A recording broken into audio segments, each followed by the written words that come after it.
একটা ভিডিও ভাই, কথাগুলো একটু খুব গুরুত্বপূর্ণ কথা। ধাক্কা দিয়েন না, কথাগুলো শুনে যান। গ্রামে এই বিষয়টা বেশি হয় যে গরু ছাগল বাগি দেওয়া হয়, বাগি দেয় বা রাখালি বলা হয়। এখন যে বাগিদার, যে অন্যের কাছে বাগি আনছে ছাগল বা গরু মহিষ যেটি আনছে, এখন এই বাগিদার থেকে অন্য একজন ব্যক্তি যদি কুরবানির জন্য ওই ছাগল বকরি বা গরু মহিষ ক্রয় করে করে কুরবানি দেয়, তাহলে তার কুরবানির সহি হবে না।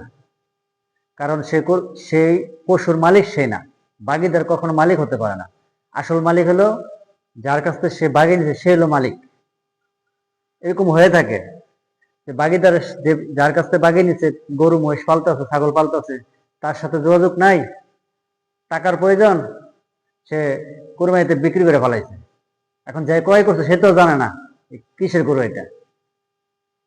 ভাই, এটা অবশ্যই যাচাই করে গরু মহিষ এটা কিনা সবচেয়ে উত্তম। আশা করি বুঝতে পারছেন। যদি ভালো লেগে থাকে শেয়ার দিতে পারেন।